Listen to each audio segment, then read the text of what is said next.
For nearly 20 years, one question has haunted fans of Los Tigres del Norte. Why did one of their founders, Raúl Hernández, suddenly leave the group at the height of their success? For years, whispers circulated about family tensions, artistic disagreements, and hidden feuds. But now Raúl himself has revealed the truth. Were they creative differences, family conflicts, or something even deeper? Stay tuned as we uncover Raúl Hernández's long-awaited confession and the controversy that has reignited it nearly 20 years later. The real reason Raúl Hernández left Los Tigres del Norte. Los Tigres del Norte was born in 1968 in Mocorito, Sinaloa. What began with brothers Jorge, Raúl, and Hernán Hernández, along with their cousin Oscar Lara, quickly became the foundation for one of the most iconic groups in regional Mexican music. From those humble beginnings, they built a path that would lead them to international fame. Years later, however, Raúl Hernández chose a different path. He left the group to pursue a solo career, sparking endless speculation among fans. For decades, many believed his departure was due to disagreements over singing about narco. In 2023, Raúl finally revealed the real reason, and it had nothing to do with the controversial lyrics. Ironically, Raúl always had a special place in his heart for two of the songs that defined Los Tigres del Norte, Contrabando and Traición, and La Banda del Carro Rojo. These corridos about smugglers and betrayal were what first brought them to fame in the United States and later in Mexico. Camelia La Texana's story became a turning point. It was in Texas, particularly in Corpus Christi, where Los Tigres began to dominate the scene, quickly becoming the favorite band of the Mexican-American community. Their long-awaited debut in Mexico came thanks to lyricist Lino Quintana.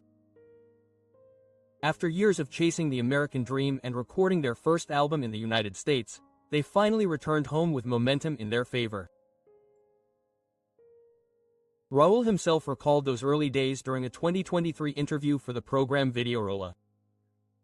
When my brother Jorge told us, "There's a lot of talk about us in Texas. Camelia is doing really well over there." Quote, I didn't believe him. I told him, "Hey, but here we're fine earning $80 a week working in gardening." But he was serious. "We have a 6-month tour," he told us. So we went to Texas. I remember the first time was in Corpus Christi. That trip changed everything. A year later, Raúl continued. We had the opportunity to return to Mexico already with the success of Camelia, but when we arrived, the big success was the Banda del Carro Rojo. Thanks to those two corridos, Contrabando and Traición, and the Banda del Carro Rojo, the Tigres del Norte were finally able to return to Mexico as prophets in their own land. Quote, Raúl Hernández would remember that moment clearly. I remember the first place we set foot in was Acapulco. We thought everything there was tropical music because our friends told us that Acapulco Tropical was very strong, but when we arrived it was completely full. That's where we really started. We also liked Mexico as a place to work, and little by little we began to open a market. It was 1975 and the Tigres del Norte were on the rise. However, 2 decades later, that rise came to an abrupt halt when Raúl Hernández left the group. His departure unleashed a wave of speculation. As often happens when a band leaves. When a successful band split or lost a member, rumors quickly spread. For years, one version dominated that Raúl had grown tired of singing narco corridos, and the disagreements with his brothers over the controversial genre had led him to leave. Beginning in 1995, it was widely reported that he had clashed with the group due to their insistence on continuing to glorify drug traffickers in their lyrics. The rumor seemed to gain traction in 2019 when Raúl gave an interview to Univision Entertainment. At the time, he was promoting his single El Padre de Todos, a song about a drug dealer. In that interview, he clarified that as a solo artist, he preferred not to tell stories about drug traffickers. However, his words were misinterpreted. Instead of clarifying the situation, his comment only reinforced the myth that his departure was due to narco-corridos. It wasn't until 2023 that Raúl Hernández finally clarified the situation. In a conversation with podcaster Akio Anakini on his radio show, the member, who was also a member of the band, explained the situation. In a conversation with podcaster Akio Anakini on his radio show, the member, who was a member of the band, explained the situation. The founder of Los Tigres del Norte explained the real reason behind his departure. The problem, he revealed, wasn't the narco-corridos, but creative freedom. Raúl had long wanted the opportunity to record songs that mixed norteño with other genres he loved, such as banda sinaloense and mariachi. I asked my brothers to make a special edition album so I could record with a Sinaloa band or a mariachi group, he recalled. But in every conversation I had, I never saw the possibility of being granted that opportunity. Jorge told me it wouldn't be possible because Los Tigres was a group that would never allow other music to be mixed. We only played norteño. Time proved me right, and now it's the same, because in their concerts they've played with symphonies and have even recorded Vicente Fernández songs with mariachi. The frustration didn't end there. Raúl explained that during concerts he often noticed how many fans requested his hits through dedication sheets that were sent to the stage. I realized that 30% of the papers that came to us were for my songs, but I could only sing 1 per set, 2 per night. I had 10 or 12 songs that were hits. I felt frustrated.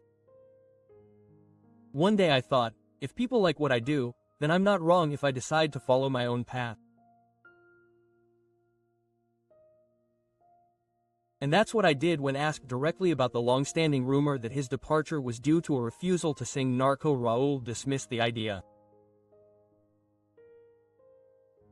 No, nothing to do with that. It wasn't because of that. We made ourselves known through the corridos. They weren't aggressive corridos, they were stories. We sang stories. Although there were disagreements at the time, Raúl made it clear that there were no hard feelings. Today he maintains a good relationship with Jorge, Hernan and the rest of the group. Over time the fights dissipated, leaving mutual respect and gratitude. Raúl often acknowledges the importance of those early corridos, considering them the songs that took Los Tigres del Norte from obscurity to international success. And despite having gone his own way, he remains proud of the legacy they built together. The story begins in 1968 in the small town of Rosa Morada, Mocorito, Sinaloa. It was there that the Hernández brothers, Hernan, Jorge and Raúl, laid the foundations for what would later become the legendary group Los Tigres del Norte. They were just teenagers at the time, guided and encouraged by their cousin Don Juventino Angulo, affectionately known as the eldest Tiger. He was the one who taught them to play their first chords. Jorge, the eldest of the Hernández brothers, was just 14 years old when he persuaded his brothers and cousin Oscar to form a musical group.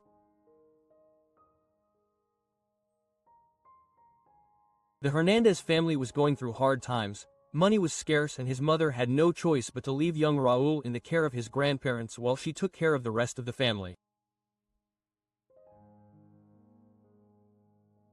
In his grandparents' house, Raúl worked the land from an early age, but the little he earned was never enough.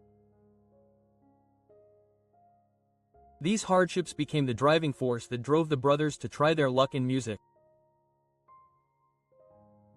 They began playing in restaurants in Los Mochis, Sinaloa, and when they finished elementary school they officially formed their first group, calling it El Alegre de Rosa Morada.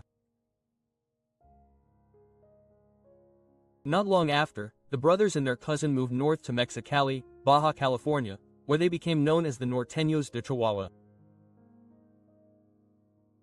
They weren't looking for fame, just trying to make a living to support their family. Still, the public soon warmed to them, and before long they were being booked to play at local festivals and events.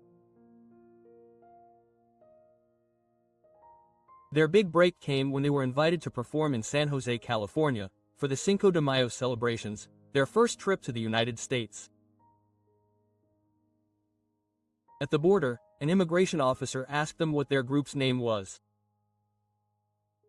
Since they didn't have one yet, the officer, noticing the young people around, jokingly called them Little Tigers. In Spanish, that became Los Tigres del Norte. The boys laughed at first, but Jorge quickly replied, "No, we're going to grow up." Quote. That offhand comment sealed their fate. Before they knew it, they had just been baptized with the name that would bring them international fame. When they finally arrived in San Jose, they caught the attention of an Englishman named Arthur Walker. Despite not speaking Spanish, Walker saw potential in the young musicians, bought them instruments, encouraged them to practice, and gave them the opportunity to record their first album. Arthur Walker's support went beyond giving the Hernandez brothers a chance.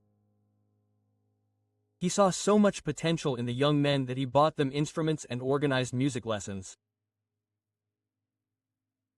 Jorge was trained on the accordion, with Hernan in the Tolo Loche as lead vocalist and Raúl on the 6-string bass as backing vocalist, while his cousin Oscar Lara also took over the drums. Together they became the pioneers of a group that would later be known as the Bosses of Bosses. Still, something was missing. To fill that void, his teacher encouraged Hernan to switch from the Tolo Loche to the electric bass, giving the group a fuller, more modern sound. That same day, they began to play the accordion. That year they recorded their first album and decided to settle in San Jose, California. The album Juana la Traicionera included 12 songs, including Por el amor a mis hijos, El ausente, Mi gran cariño and El abandonado. It marked the official start of their recording career. Under the name Cuarteto Los Tigres they recorded 2 more albums, including El Check, although it did not have much impact. That album included songs such as Si estás dormida me importa poco, Dos hojas sin rumbo, Corazoncito and El Sordo. Another production, Cuquita, included songs such as Tu Cariño, La Novia de San Benito, El Camino and Por una mujer casada. In the early 70s, El Check was replaced in their repertoire by Por una mujer casada. By 1974, Los Tigres del Norte released their 4th studio album Contrabando y Traición, an album that the public soon nicknamed Camellia La Tejana, composed of 16 songs, became the group's launching pad to fame. Songs such as La Banda del Carro Rojo, Contrabando and Robbery, The Death of the Snitch, and Camella's Son resonated deeply. These were not light melodies, they were powerful corridos that told the stories of Mexicans and their struggles. The public paid attention, acceptance grew quickly, and with it came the hunger for more. Their next album, La Banda Carro Rojo, 1975, revisited their hit corrido and added others, including En tus lipos de boda, Playa Blanca, and Ya encontró a Camellia. Everything was going smoothly for Los Tigres del Norte. Their audience grew, the applause multiplied, and so did their profits. The success of Contrabando y Traición even made it to the big screen. In 1977, Camellia La Texana was adapted into a film starring Valentin Trujillo and Ana Luisa Pelufo, directed by Arturo Martinez. The story that began in a song had become a cultural phenomenon. Recalling those days, Raúl once explained, "At first I sang with Jorge, but before me it was my cousin Oscar. Then Oscar didn't want to anymore sing the second voice because the songs were so strong." By 1990, Los Tigres del Norte had already made their mark in both music and film. That year, they took part in the film La Furgoneta Gris, alongside the Almada brothers and Blanca actress Rosa Torres. For Raúl, it was a turning point. He was given the opportunity to sing with a band during the production of the film. It was there in front of the cameras that Raúl first felt the pull towards something new.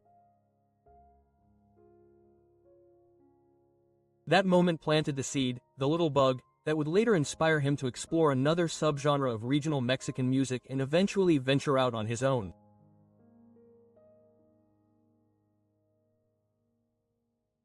By 1995, after 27 years together and more than 25 recorded albums, Raúl Hernández abruptly stopped appearing on stage with his brothers.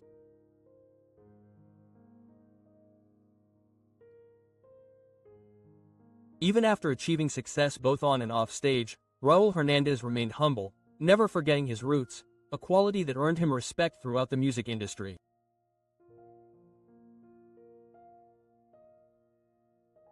Despite this, speculation persisted about friction with his brothers, and some suggested that he preferred to avoid glorifying powerful criminal groups in Mexico through his song lyrics.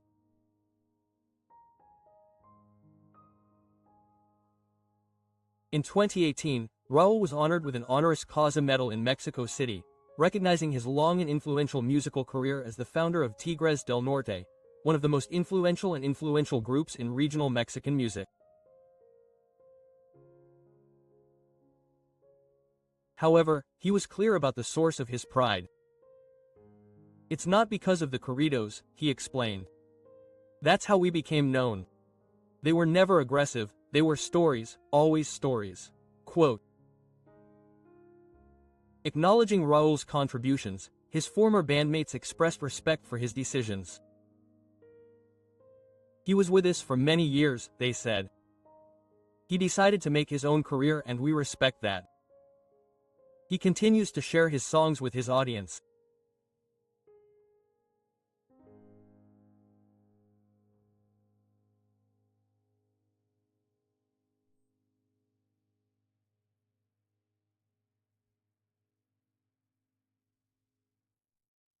During the emotional ceremony held at the Chamber of Deputies in Mexico City, his musicians Roque Cervantes, Raúl Hernández Jr. and Jesus Baez received honorable mentions alongside him. Raúl, who performed hits such as Tan Bonita, Te Fuiste Ayer No Mas, Cariño, Donde Andares, La Manita and Diamante Negro. He accepted the award with pride and gratitude.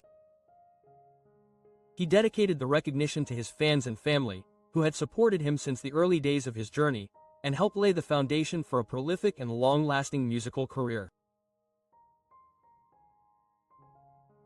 In an interview, Raúl reflected on his emotions, noting how meaningful the award was for someone who came from the small ranch of Rosa Morada. Mocarito said he received it with love for his people, his principles and his roots, seeing it as a tribute to more than 50 years in the music industry. He also emphasized that the honor was a recognition of his who have persevered in music. "You don't have to live, sweat, or suffer in our state to achieve this, but I don't like telling stories about powerful gentlemen." This comment was made in the context of his solo release El Padre de Todos, a song about a merchant rather than a criminal figure. Unfortunately, media commentary distorted his words, and the myth that he had left Los Tigres del Norte out of disdain for narco-corridos persisted, despite the truth of his departure being much more nuanced. Raúl Hernández has always been a man deeply committed to his craft. From a young age, he discovered that music was more than a hobby, it was a way of expressing himself. His life and work are shining examples of tenacity, dedication, and artistic passion. Over the years, he has left a profound mark on music, both as a founding member of Los Tigres del Norte and as a cultural reference in the broader world of regional Mexican music.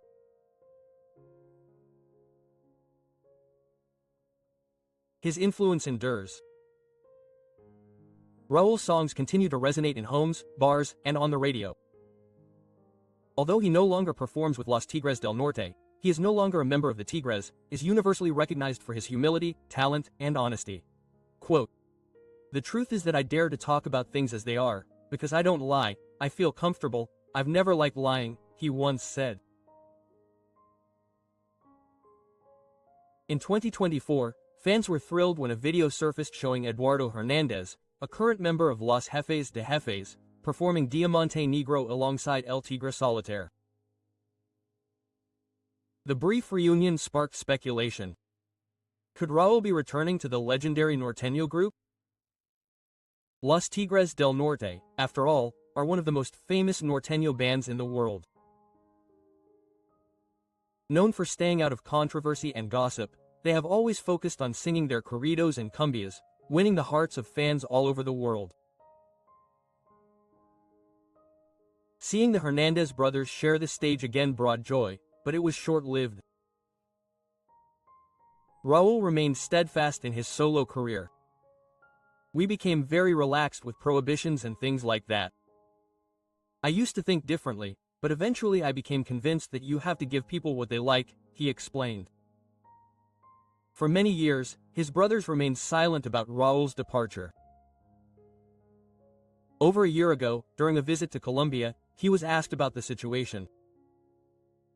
He simply replied that Raúl had made the decision to follow his own path and that they would never limit him.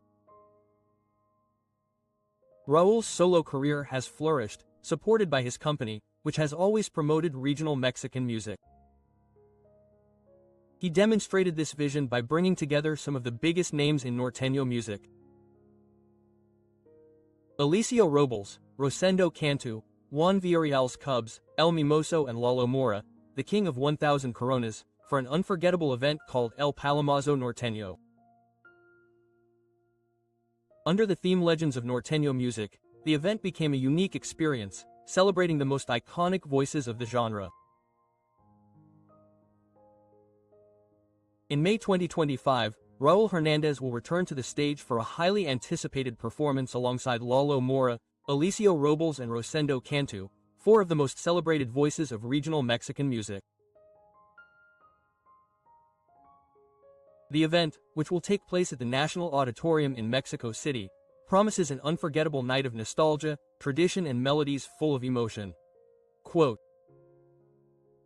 "El Palomazo is more than a concert, it is a fusion of voices," Raúl explained during a press conference. The night's repertoire will include songs spanning more than 50 years of musical experience from some of the greatest exponents of the genre. This performance marks the event's return to Mexico City after stops in other cities in Mexico and the United States, including Tanger and Houston. What makes this event special is the reunion of the original voices, performing the hits that made them famous in the groups they once led. El Palomazo has been a success because people want to hear these songs. "We are happy to perform them," said Raúl. For him, continuing this legacy is more than entertainment. It is about inspiring new generations with the music that shaped their culture. Reflecting on his time with Tigres del Norte, Raúl emphasized that those years were important, but that he no longer lets anything surprise him. He continues to work on what he loves, performing not only on big stages, but also in small communities throughout Mexico and Latin America. He takes care to maintain a good relationship with his brothers, despite some tensions that arose when he left the group. "The difficult thing was that we are brothers, that's why I put up with a lot, because fights between brothers are never pleasant," he admitted. Since 2022, Raúl has also been fostering the career of his son Raúl Hernández Jr., who has followed in his father's footsteps. Together, father and son, they have toured numerous palenques and large venues in Mexico and abroad, performing their songs and sharing the musical heritage passed down from generation to generation. Their striking physical resemblance strengthens the bond between the two.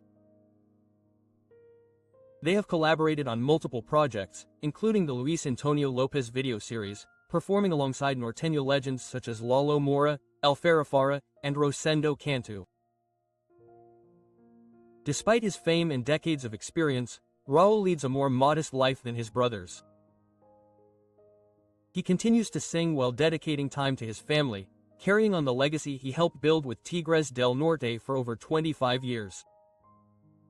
That's why I live peacefully. Sometimes people see me with very strict security, but I don't need it and I don't want it. My audience isn't aggressive, they take care of me, he said, happy with the quiet life he's chosen while keeping his music alive. What do you think? Was Raúl right to leave the group to follow his own path, or should he have stayed with his brothers? Share your thoughts in the comments and don't forget to like this video and subscribe for more in-depth stories about the legends of norteño music. See you next time. Bye.